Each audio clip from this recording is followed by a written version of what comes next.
At dahil nga summer na mga kaani, at ito na nga, maghuhugas tayo ng motor dahil wala nang ulan-ulan sa panahon na to. Samahan nyo ako. Let's go! What's up? It's me, Andy TV. Samahan nyo akong maghugas ng aking alagang motor. Let's go! Dahil nga summer na mga kaani at maganda naman ang panahon at wala nang ulan-ulan, sigurado namang hindi na mapuputikan ng ating alagang motor. At kung napapansin nyo mga kaani, grabeng dumi ng motor ko. Ang kapal ng mga dumi niya dahil sa mga ulan na nagdaan dito sa amin, diba?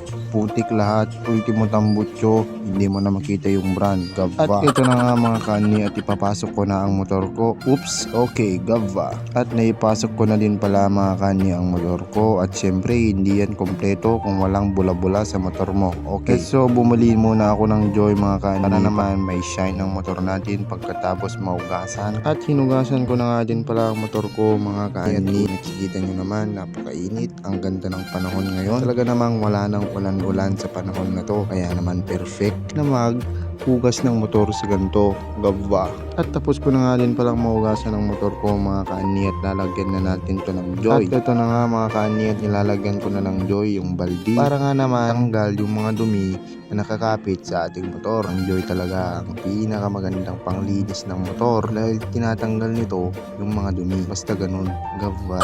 At ito na nga mga kani, at pinupunasan ko na ang aking motor dahil nalagay na natin yung Joy. At tignan nyo naman kung gaano kabula, quality ang Joy. Sabi ko sa inyo, kung maglinis kayo ng motor, ito na yung gamitin nyo, Gava kayo.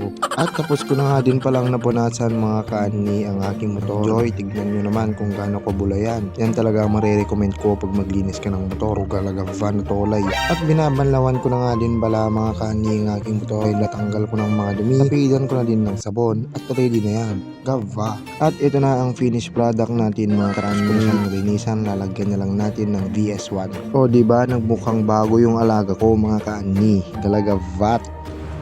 So patutuyuin muna natin siya mga kani, tapos lalagyan na natin ng VS1. Let's go, Gava. At after natin maghintay mga kani, ready nang lagyan ng VS1 ang alaga nating si Ogan. At tignan nyo naman yung kanyang tindigan, talaga namang napakalinis hanggang sa loob. Wow, sana all.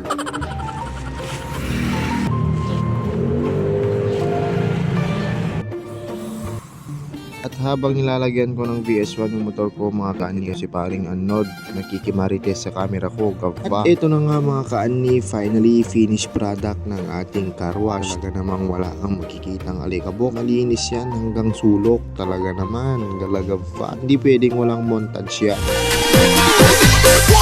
2, 1,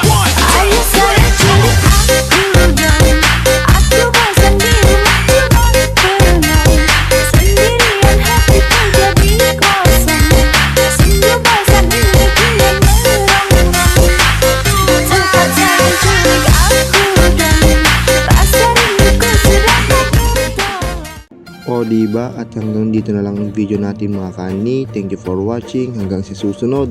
Bye!